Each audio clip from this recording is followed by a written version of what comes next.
And Brian, as our Patty Dom has pointed out, if you look out, there's the Bakken oil is at minus $3 a barrel. In Canada, minus $4.50. Midland, positive, maybe around $8. Cushing, positive $5. I mean, this is getting. People say, hey, Kelly, look, it's just the May expiration. I get that. I get it. But there's still something really historic taking place here.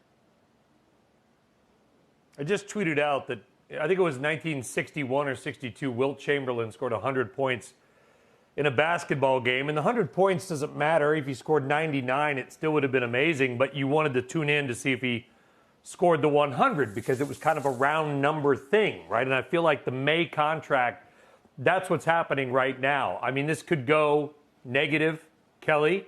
It could rebound tomorrow, by the way. The May contract will still trade. It's just not the front month contract. It could soar tomorrow.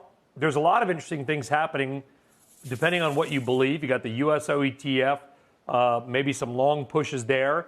You've got people that maybe just some traders that just want to push it down. You might have, to Guy Adami's point earlier, a hedge fund that is blowing up and needs to sell into this. Either way, the value of a physical delivery of a barrel of crude oil is, let's call it zero. I mean, the fund and the May contract may not be yet at zero, Kelly, but really, to my point about Wilt Chamberlain, is there a difference between $1.11 exactly and zero? I bet you the metal in the barrel costs more than $1.11. Maybe just buy it for the physical barrel so we can all go over Niagara Falls together when this is over. John, what do you think our viewers need to know about this trading activity? What would you say is important about it, and what can we dismiss? Well, I think people have to understand one thing about futures contracts, particularly commodity futures contracts. There's this physical delivery component that I always argue over the years sort of keeps the pricing honest, if you will.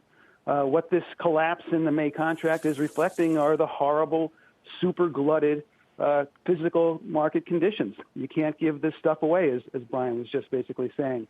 Just to put it into perspective for you, part of the crush today, there was a private report out that says inventories at the Cushing, Oklahoma delivery hub for this futures contract grew by about 10% last week. They're at 61 million barrels now, and that's up against an 85 million barrel capacity.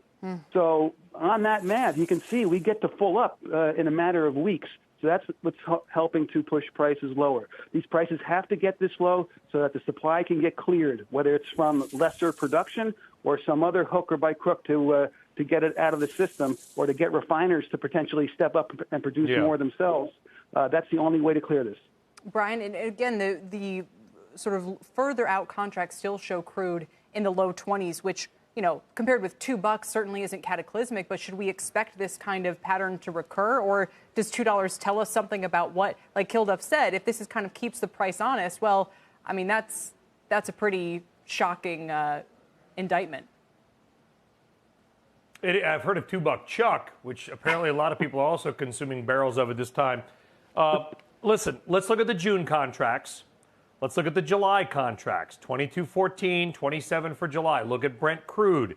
Those are the contracts for the actual price of oil going forward. You want to now pay more attention to. This May thing is kind of, to John's point, it's going to expire tomorrow. It's about a physical delivery issue, which is still a big deal. No one's saying it's not. But let's be clear. Look at the 20s. Now, here's what been sort of going back and forth all day on this. If that June contract starts to roll over and fall like May has, now that's pointing to a larger storage issue. This is not going to be maybe a 1 month phenomena. This could be a multi-month phenomena. And why it matters, Kelly, is that it could signal that the oil market or players in it are predicting a longer and steeper economic slowdown than many people now expect. So watch that June contract. If it starts to fall in the next few days to 15 or $12, now you've got a more macroeconomic story. The May contract right now is just kind of a thing.